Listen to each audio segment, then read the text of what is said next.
Hello friends. मला crystal स्ट्रक्चरची study करायची आहे आणि आपल्या काही मित्रांना ॲटम आयनाइज करायचा आहे. मग यासाठी काय लागतं? काय असेल माझ्याकडे म्हणजे मला या दोन्ही गोष्टी करता येईल? मित्रांनो, या दोन्ही गोष्टी करण्यासाठी लागतंय एक हाय व्होल्टेज. या हाय व्होल्टेज जर माझ्याकडे असेल तर मला माझा क्रिस्टलची स्टडी करता येईल आणि ॲटम सुद्धा आयनाइज करता येईल. म्हणजे आपल्याकडे प्रश्न माहिती आहे आणि त्या प्रश्नाचं उत्तर कसं मिळवायचं हेही माहिती आहे. तर उत्तर मिळवत म्हणजेच आपलं हाय व्होल्टेज मिळवायचंय, हे आपलं टार्गेट फिक्स झालंय. म्हणजे आपण आपल्या डेस्टिनेशनवर पोहोचणार. टार्गेट फिक्स झालंय, आता फक्त फायर करायचंय. पण त्यासाठी काही आता गोष्टीची जमवाजमव करावं लागेल. आपल्याला गरज कशाची आहे, ते कुठल्या प्रिन्सिपलवर ऍक्ट होणार आहे ते माहिती असलं पाहिजे. आपलं प्री नॉलेज असं आहे की जर का आपली बॉडी चार्ज झाली असेल तर आपल्या बॉडीवरचे केस उभे राहतात. ते उभे याच्यासाठी राहतात की त्या बॉडीवरती तयार झालेला एक्स्ट्रा चार्ज जो असतो त्यांना डिस्चार्ज व्हायचं असतं आणि डिस्चार्ज होण्यासाठी तो तो चार्ज आपला पॉइंटेड सरफेस कुठं आहे तो शोधत असतो. कारण की आपल्याला माहितीये there is if there is a charge body then it experiences mechanical force per unit area. चला, तर मित्रांनो, असे काही डिफरंट एक्झाम्पल्स असतील आपल्या आपल्या अनुभवातले. म्हणजे एखादा ब्रश घेतला, त्याला जर आपण घासला आणि मोकळ्या केसांजवळ किंवा ड्राय हेअर जर पकडलं तर ते केस अट्रॅक्ट होतात. It is because of the charging discharges takes place from pointed surfaces. हे असाही एक्सपिरियन्स करून पाहायला हरकत नाही. एखादा बलून घ्यायचा, घासायचा आणि केसाजवळ न्यायचा तर केस उभे राहतात. ते याच्यासाठी की चार्जेसला डिस्चार्ज व्हायचं असतं आणि ते पॉइंटेड सरफेसेसचा शोध घेत असतात किंवा पॉइंटेड सरफेस कुठं आहे याचा शोध घेत असतात. मित्रांनो, टू व्हीलर्स मध्ये प्लग असतो. म्हणजे गाडी स्टार्ट करण्यासाठी इथं स्पार्किंग व्हायला पाहिजे आणि स्पार्किंग होती म्हणजेच काय होतं, चार्ज डिस्चार्ज होत असतो. इथे पॉइंटेड सरफेस असतो एक. तो जर कधी खराब झाला किंवा तिथे कार्बन आलं तर गाडी सेल्फ स्टार्ट होत नाही. तर तिथे आपल्याला पाहता येऊ शकतं की there is the pointed surface from which charges discharge आणि आपली गाडी इग्नाइट होते. आणि हे तर सगळ्यांना माहिती आहे. पावसाळ्याच्या दिवसात आपल्याला बाहेर जाऊ नये असं सांगितलं जातं किंवा विजा ज्या पडतात त्या उंच झाडावरती किंवा टावर्स वरती, उंच बिल्डिंग वरती पडतात आणि जर का समजा अर्थिंग केलेली असेल तर मग त्या विजामधून येणारी एनर्जी आपल्या बिल्डिंगला किंवा टावरला वाचवू शकते. पण हा आपला युजल एक्सपिरियन्स आहे, पॉइंटेड सरफेसेसवरच वीज पडते आणि ते याच्यामुळे पडते की पॉइंटेड सरफेसेसवर रेडियस ऑफ कर्वेचर कमी असतो, तिथे चार्ज डेन्सिटी जास्त असते, म्हणजे इलेक्ट्रिक फील्ड इंटेन्सिटी जास्त असते. जिथे इलेक्ट्रिक फील्ड इंटेन्सिटी जास्त तिथे मेकॅनिकल फोर्स जास्त आणि त्यामुळे चार्जेस तिथूनच डिस्चार्ज होऊ शकतात आणि होतात. आपल्याला एक गोष्ट माहिती झाली की पॉइंटेड सरफेस मिळवा आणि चार्ज सहजासहजी डिस्चार्ज करा. त्यालाच आम्ही म्हणतो कोरोना डिस्चार्ज. हा कोरोना डिस्चार्ज या पॉइंटेड सरफेसेस पासून होत असतो कारण तिथे चार्ज डेन्सिटी जास्त असते. दुसरी गोष्ट आमच्या एव्हरीडे लाईफ मध्ये माहिती आहे की जर का समजा आपला जो एखादा स्पेरिकल कंडक्टर असेल, म्हणजे रेडियस ऑफ कर्वेचर सगळीकडे सारखी असेल आणि अशा मटेरियलवर, अशा कंडक्टरवर आपण पॉझिटिव्ह चार्जेस जर दिलेत तर ते पॉझिटिव्ह चार्जेस इमिडिएटली स्प्रेड होतात, युनिफॉर्मली स्प्रेड होतात, सरफेस चार्ज डेन्सिटी सारखी होते. पण हे फक्त पॉझिटिव्ह चार्जेसच्या बाबतीत होतं का? नाही, ते निगेटिव्ह चार्जेसच्या बाबतीत सुद्धा असंच होतं. निगेटिव्ह चार्जेस दिलेत तर निगेटिव्ह चार्जेस युनिफॉर्मली स्प्रेड होतील, so that negative surface charge density will again same.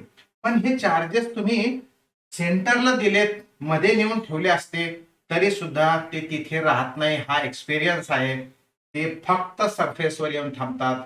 Neither charge reside inside the conductor, charges always reside on the surface of conductor. मित्रांनो, दोन गोष्टी आमच्या फिक्स झाल्या. चार्जेस पॉइंटेड सरफेसेस पासून discharge होतात आणि charges फक्त बाहेरच्या साईडला येऊन थांबतात. दोन प्रिन्सिपल्स, हे युनिव्हर्सल ट्रूथ आहे आणि या युनिव्हर्सल ट्रूथचा वापर केलाय सायंटिस्ट वॅन डे ग्राफनं हाय व्होल्टेज बनवणाऱ्या डिव्हाइस साठी, आणि म्हणून त्याला म्हटलं जातं व्हॅन डे ग्राफ जनरेटर. तर व्हॅन डे ग्राफ जनरेटरचा असा एक मॉडेल असतं, असं एक कन्स्ट्रक्शन असतं. पण हा स्पिअर, हा रॉड केवळ फक्त म्हणजे हा स्मॉल डोम फक्त डिस्चार्जिंग किंवा स्पार्किंग दाखवण्यासाठी असतं. खऱ्या अर्थानं व्हॅन डे ग्राफ जनरेटर एवढंच. मग त्यामध्ये काय आहे आणि ते वर्क कसं करतं चला बघूयात आपण. Let us see the construction and working of Van de Graaff generator. Friends, हे आहे आपला बेसमेंट. या बेसमेंट वरती काही भिंती बांधल्यात, वॉल्स बांधल्या आणि त्यावरती इन्सुलेटिंग पिलर्स उभे केलेत. म्हणजे वर जे काही असेल त्याचं इलेक्ट्रिकल कनेक्शन ग्राउंड सोबत, बेसमेंट सोबत होणार नाही. आणि या इन्सुलेटिंग बेल्टवर ह्यूज डोम शेप्ड कंडक्टर ठेवलाय. Conductor, but it is three dimensional. It is huge dome shaped conductor. Now a motor is fixed at the base. वर आपण एक पुली लावणार आहे, त्या पुलीवर ते बेल्ट असेल आणि ते बेल्ट फिरेल या मोटरच्या मदतीने. आता मित्रांनो, आता घेणार आपण एक स्प्रेइंग कोम. इथं स्प्रेइंग कोम असेल. या स्प्रेइंग कोमला आपण कनेक्ट केलाय हाय व्होल्टेजला आणि हे हाय व्होल्टेज ग्राउंड केलाय. याची व्हॅल्यू सुद्धा कमी नाही, त्याची व्हॅल्यू जवळपास 10,000 व्होल्ट असेल. कमी घेतला तरी चालतो, परंतु इकडे पोटेन्शियल जास्त हाय होण्यासाठी खूप उशीर लागेल, म्हणून आपण याला 10,000 व्होल्ट घेऊ शकतो. आपल्याला तर 10 लाख 50 लाख व्होल्टेज लागणार आहे. त्यामुळे 10,000 व्होल्ट हे काही फार मोठी गोष्ट नाही. 10,000 व्होल्ट आता कुठेही भेटू शकतं, पण 50 लाख मिळायला जरा जड जात. 10 लाख व्होल्ट्स मिळवणं इम्पॉसिबल असतं, ते सहजासहजी पॉसिबल नाही, कारण लिकेज होतं सराउंडिंगला. आणि मग या वन डे ग्राफ जनरेटर मध्ये काय काय बघा. आता हा झाला आपला स्प्रिंग कोम. दुसरा कोम इथं कनेक्ट केलाय, त्याला म्हणायचं कलेक्टर कोम, आणि that is connected electrically to the dome shaped conductor. मित्रांनो, या डोम शेप कंडक्टर वरती चार्जेस जमा होतील. Those charges will produce very high voltage, and because of that those charges may leak to the surrounding. So to avoid that leakage, this assembly is sealed in a steel chamber. या मोठ्या अशा steel chamber मध्ये. खरं तर हे सगळं underground असतं, म्हणजे जरी समजा काही दुर्घटना घडली ना, तर जीवित हानी टाळावी, म्हणजे मनुष्य हानी होऊ नये म्हणून या सगळ्या गोष्टी केल्या जातात. नाहीतर गावाच्या गावं उद्ध्वस्त होऊ शकतात, असं एखादं जनरेटर जर कधी लीक किंवा ब्रेक झालं तर. मित्रांनो, या अशा या स्टील चेंबर मध्ये ही सगळी अरेंजमेंट, हे सगळ्या गोष्टी करायच्या कशासाठी? To have or to get energetic charge particle. आपल्याकडे चार्ज पार्टिकल असू शकतो, पण एनर्जेटिक असा म्हणजे कायनेटिक एनर्जी वाला पाहिजे.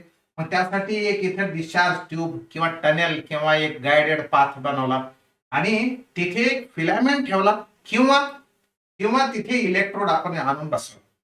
एक तर इलेक्ट्रोड पासून चार्ज तयार होईल, इमिट होईल, किंवा फिलामेंट पासून चार्ज आपलं इमिट करू शकतो.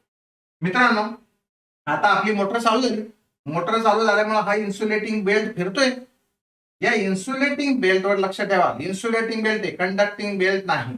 मग या हाय पोटेन्शियलमुळे या स्प्रेइंग कोमच्या पॉइंटेड सरफेसेस पासून पॉइंट चार्ज येणार, परंतु तो चार्ज कुणावर जाणार? तो जाणार इन्सुलेटिंग बेल्टवर. Insulating belt is rotating, therefore charge will go up. पण तो इमिडिएटली या कलेक्टर कोमच्या कॉन्टॅक्ट मध्ये येईल, आणि कलेक्टर कोम तर कंडक्टिंग मटेरियल आहे. त्या कंडक्टिंग मटेरियलची पोझिशन या डोम शेप्ड कंडक्टरच्या इनसाइड आहे. आणि आपल्याला माहिती आहे, charges never remain inside, charges immediately comes outside. मग असा आता इथे झिरो चार्ज होता, म्हणजे झिरो पोटेन्शियल होता. आता थोडाफार पोटेन्शियल आला, 2 व्होल्ट, 5 व्होल्ट, 10 व्होल्ट, असं करत करत let 100 volt, let let 2000 volt, 3000 volt, 5000 volt, आणि समजा आता 10,000 व्होल्ट तिथे आला.